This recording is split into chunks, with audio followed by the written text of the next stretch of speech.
Fani Putri Haryanto. Saya Zaskia Gintana Firdiansyah. Saya Dea Deka Kusmawati. Saya Salma Syarif Muslim. Selamat menonton teman-teman.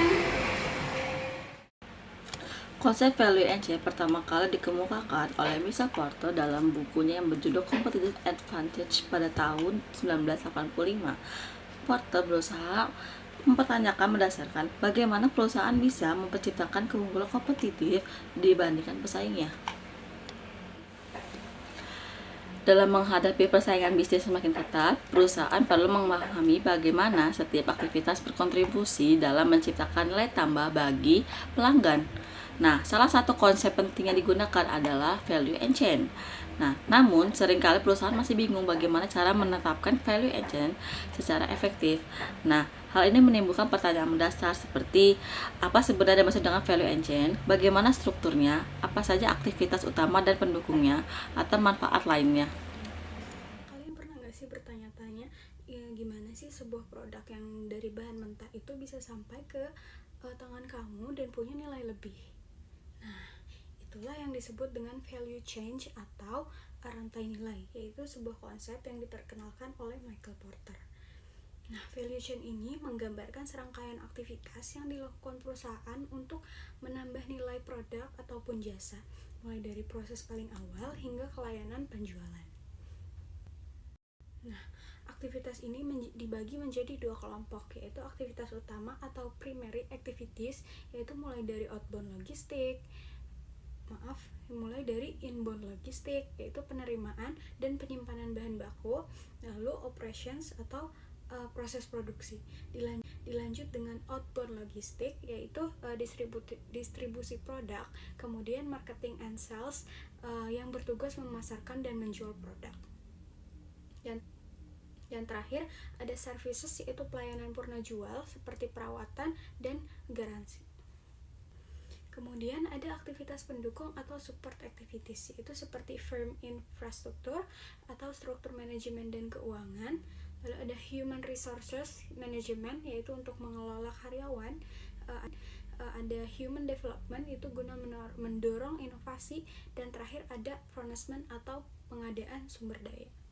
Nah, dengan menganalisis semua aktivitas ini, perusahaan bisa tahu nih bagian mana yang menciptakan nilai paling besar bagi pelanggan dan mana yang perlu ditingkatkan agar lebih efisien dan kompetitif. Jadi, value chain itu bukan cuma tentang proses bisnis, tapi tentang menciptakan nilai, keunggulan, dan kepuasan bagi pelanggan. Rantai nilai menjadi salah satu pendekatan strategis dalam meningkatkan daya saing perusahaan. Konsep ini diperkenalkan oleh Michael Porter dan mencakup seluruh aktivitas bisnis mulai dari penggadaian bahan baku hingga layanan purna jual yang secara kolektif menciptakan nilai bagi pelanggan. Kemudian, salah satu perusahaan global yang berhasil menerapkan value chain secara efektif adalah Toyota. Produsen otomotif asal Jepang, Toyota tidak hanya dikenal karena kualitas dan keandalannya, tetapi juga karena sistem produksinya yang sangat efisien dan inovatif. Studi kasus ini bertujuan untuk menguraikan bagaimana Toyota mengintegrasikan aktivitas-aktivitas utama dan pendukung dalam value chain untuk menciptakan keunggulan kompetitif yang berkelanjutan di industri otomotif global. Kemudian ada studi kasus Toyota, aktivitas utama. Yang pertama ada inbound logistic system just in time untuk efisiensi pasokan dan minim biaya penyimpanan. Yang kedua ada operations menggunakan Toyota Production System atau TPS, Kaizen, Jidoka, dan minim pemborosan. Kemudian yang ketiga ada outbound logistik distribution mobil melalui jaringan dealer dikontrol real time. Yang keempat ada marketing dan sales fokus pada keandalan, efisiensi, dan teknologi ramah lingkungan. Kemudian yang kelima ada servis, layanan purna jual atau garansi, servis rutin, bengkel resmi yang luas. Selanjutnya ada studi kasus Toyota, aktivitas pendukungnya. Yang pertama itu ada infrastruktur atau struktur organisasi kuat dan visi jangka panjang. Yang kedua SDM atau pelatihan intensif dan budaya kerja kolaboratif. Kemudian yang ketiga ada teknologi investasi besar di R&D atau hybrid, listrik, dan AI. Kemudian ada kesimpulan studi kasus dari Toyota, yaitu Toyota Sukses terapkan value chain untuk efisiensi, inovasi, dan keunggulan bersaing global.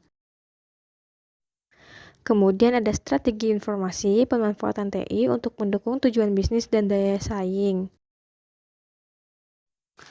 Jenis strategi informasi Porter yang pertama ada cost leadership, yaitu TI untuk efisiensi dan pengurangan biaya. Yang kedua ada differentiation, TI untuk fitur unik dan nilai tambah. Kemudian ada fokus strategi, yaitu untuk TI untuk melayani segmen pasar khusus.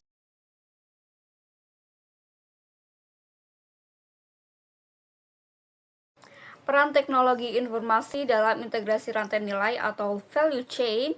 Yang pertama yaitu otomatisasi proses. Teknologi informasi memungkinkan otomatisasi berbagai tahap dalam rantai nilai atau value chain seperti pengendalian mesin produksi dan pengelolaan persediaan. Yang kedua yaitu pengelolaan data. Sistem informasi seperti ERP membantu mengintegrasikan data dari berbagai departemen, memungkinkan analisis yang lebih baik dan pengambilan keputusan yang lebih cepat.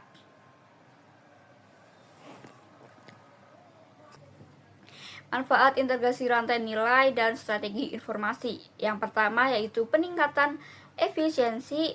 Dengan mengintegrasikan informasi, perusahaan dapat mengurangi waktu dan biaya yang terkait dengan proses bisnis. Yang kedua yaitu keputusan yang lebih baik. Akses real-time ke data operasional memungkinkan manajemen untuk membuat keputusan yang lebih informasional dan strategis.